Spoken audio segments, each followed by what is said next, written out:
આ હોસ્પિટલની અંદર જે ઇન્સ્ટોલ કરવામાં આવેલ પોર્ટેબલ સોનોગ્રાફી મશીન છે એ સીલ કરી તેમજ જે પણ કોઈ દસ્તાવેજ મળી આવેલ છે રેકર્ડ એને પણ જપ્ત કરી અને આગળની કાર્યવાહી હાથ ધરવામાં આવેલ છે. આ પ્રાંત અધિકારી જેને તમે સ્ક્રીન પર જોઈ રહ્યા છો એનાથી ખનીજ માફિયાઓ ફફડે છે, કેમ કે ઘણી બધી વખત ખનીજની જે ગેરકાયદે ખાણો ચાલે છે એના પર આ અધિકારીએ દરોડા પાડ્યા છે. આ છે HT મકવાણા, જેમને હવે એક ટ્રસ્ટની હોસ્પિટલમાં દરોડા પાડ્યા છે. માહિતી એવી સામે આવી હતી કે ગર્ભવતી મહિલાઓના આરોગ્ય સાથે આ હોસ્પિટલની અંદર ચેડા કરવામાં આવી રહ્યા છે, અને એ પણ ગંભીર પ્રકારના ચેડા, જ્યાં જાતિ પરીક્ષણ પણ થઈ રહ્યું હોવાની ફરિયાદ અને જ્યાં ભ્રૂણ હત્યા થઈ હોવાની ફરિયાદ નોંધાઈ, જેના આધારે એ ફરિયાદના આધારે અધિકારીએ ત્યાં દરોડા પાડ્યા અને પછી જે સામે આવ્યું એ ચોંકાવનારું છે. શું છે વિગતો એના વિશે વાત કરીશું. નમસ્કાર, આપની સાથે હું સેજલ.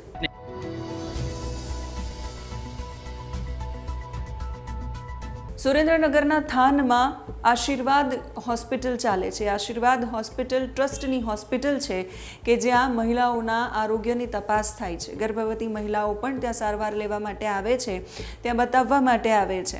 પોર્ટેબલ મશીન છે, સોનોગ્રાફી મશીન, જેની કોઈ પરવાનગી લેવામાં નથી આવી. બીજી કોઈ પણ પ્રકારની પરવાનગીઓ ત્યાં લેવામાં આવી નથી. હોસ્પિટલના સંચાલક છે રાજેશ ગોજિયા અને બીજા બે વ્યક્તિઓ દિનેશભાઈ અને નીતા જીંજુવાડિયા છે, એ આ હોસ્પિટલનું સંચાલન કરે છે. ગેરકાયદેસર રીતે જાતિ પરીક્ષણ થાય છે એવા આરોપો હતા. સાથે સાથે એવી પણ ફરિયાદ કરવામાં આવી હતી કે જે ડૉક્ટર છે રાજેશભાઈ ગોજિયા એ માત્ર 12 પાસ છે. એમની પાસે કોઈ જ પ્રકારના સર્ટિફિકેટ નથી. એમની જ્યારે તપાસ કરવામાં આવી ત્યાં તો એમને એવું કહેવામાં આવ્યું કે જે મશીન છે એનાથી કોઈ જ સોનોગ્રાફી નથી થઈ. જ્યારે તપાસ કરવામાં આવી તો ખબર પડી કે મશીનથી એ સોનોગ્રાફી મશીનથી મહિલાઓની સોનોગ્રાફી પણ કરવામાં આવી છે. અને પછી આગળ જે તપાસ કરવામાં આવી એમાં એવું પણ સામે આવ્યું છે કે આ માત્ર શરૂઆત છે જે દરોડા પાડીને કરવામાં આવી છે. હોસ્પિટલમાંથી મહિલાઓ બીજી કોઈ હોસ્પિટલમાં ન જાય એના માટે એમને દુખાવો થાય એવા ઇન્જેક્શન્સ પણ એમને આપવામાં આવતા હતા. એના આરોગ્ય સાથે ગંભીર પ્રકારના ચેડા કરવામાં આવતા હતા અને ભ્રૂણ હત્યા જેવી ફરિયાદો પણ નોંધાવવામાં આવી હતી, જેના કારણે HT મકવાણા છે એમને આ દરોડા પાડ્યા હતા. શું કહેવું છે પોલીસ અધિકારીનું અને પ્રાંત અધિકારીનું એ સાંભળીએ. ગતરોજ 10/9/2025ના રોજ થાનગઢ પોલીસ સ્ટેશનમાં એક ફરિયાદ દાખલ કરવામાં આવેલી હતી. આ ફરિયાદના ફરિયાદી ડૉક્ટર દિલીપભાઈ ગોવિંદભાઈ વાલાણી, જે પોતે CDHO કચેરીના હેઠળ મેડિકલ ઓફિસર તરીકે ફરજ બજાવે છે. એમની ફરિયાદ મુજબ થાનગઢમાં આવેલું આશીર્વાદ મલ્ટી સ્પેશિયાલિટી હોસ્પિટલ જે છે, આ હોસ્પિટલની અંદર જે છે એ એમને કોઈપણ રીતે ભ્રૂણ હત્યા બાબતેની જાણકારી મળેલી હતી અને એની તપાસ કરી અને એની ખરાઈ કરી અને પછી ત્યારબાદ એમણે જે છે પોલીસ ફરિયાદ નોંધાવવા માટે થઈને કાર્યવાહી થાનગઢ પોલીસ ખાતે કરેલી હતી. એમની ફરિયાદ મુજબ જે છે એ હાલ આશીર્વાદ મલ્ટી સ્પેશિયાલિટી હોસ્પિટલના સંચાલક રાજેશભાઈ ગીગાભાઈ ગોજિયા, દિનેશભાઈ પુરુષોત્તમભાઈ કરસંડિયા, હોસ્પિટલના કામ કરતા નીતાબેન જીંજુવાડિયા અને એ સિવાયના જે પણ લોકો આમાં ઇન્વોલ્વ હોય એમના વિરુદ્ધમાં ફરિયાદ આપવામાં આવેલી છે. આ ફરિયાદ મુજબ આ હોસ્પિટલ દ્વારા જે છે એ મેડિકલ પ્રેક્ટિશનર એક્ટની જે પણ કલમો છે એમનું ઉલ્લંઘન કરી અને ગેરકાયદેસર રીતે ભ્રૂણ હત્યા કરેલી હોય એ બાબતેની એમની ફરિયાદ છે. આ ફરિયાદના આધારે થાનગઢ પોલીસ સ્ટેશનમાં BNSની કલમ 88, 94, કલમ 54 અને MTP એક્ટ 1971ની કલમ 3 અને 4 મુજબ જે છે એ ગુનો દાખલ કરવામાં આવેલો છે અને જે પણ આરોપીઓ છે એમની પણ ધોરણસર અટક કરી અને આગળની કાયદેસરની કાર્યવાહી જે છે હાથ ધરવામાં આવેલી છે. અને હાલ જે છે તપાસ આગળ કઈ વ્યક્તિ જે છે એમનું આ ભ્રૂણ હત્યા એમના ઉપર થયેલી છે અને કોણ કોણ ભોગ બનનાર છે, કોણ કોણ બીજા વ્યક્તિઓ આમાં ઇન્વોલ્વ છે, એ દિશામાં હાલ તપાસ જે છે થાનગઢ પોલીસ સ્ટેશનમાં ચાલુ છે.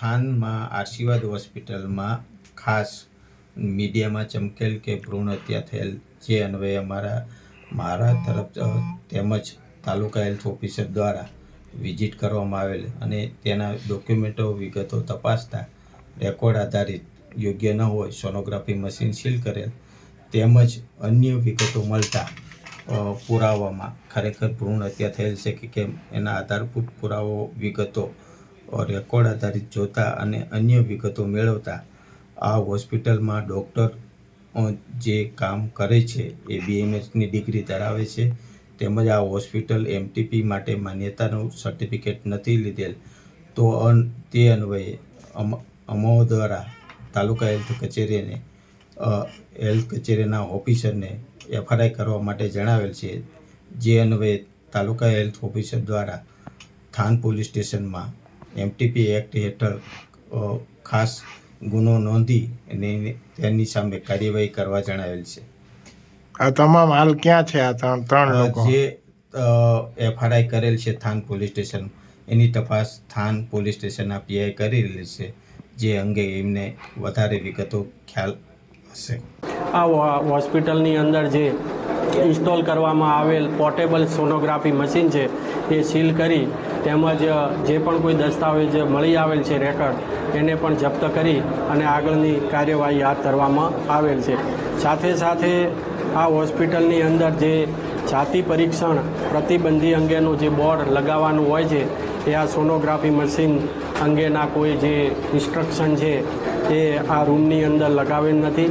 આખી હોસ્પિટલની અંદર CCTV કેમેરા એક પણ લગાવવામાં આવેલ નથી અને જેથી કરીને આ હોસ્પિટલની અંદર જે ફોર્મ F મળી આવેલા છે તેમાં ડૉક્ટર ગૌતમ ગવાણિયા ગાયનેકોલોજીસ્ટની જે સહી મળી આવેલ છે તે ખરેખર અહીંયા આવીને સોનોગ્રાફી પરફોર્મ કરેલ છે કે કેમ તે અંગેના પણ કોઈ આધાર પુરાવા મળી આવ્યા નથી.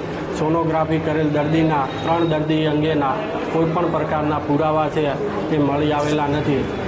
ક્વોલિફાઈડ સ્ટાફ છે કે કેમ તે અંગેના કોઈ પુરાવા નથી, જેથી આ જે પોર્ટેબલ સોનોગ્રાફી મશીન છે એ તાત્કાલિક અસરથી સીલ કરી અને આગળની કાયદેસરની કાર્યવાહી હાથ ધરેલ છે.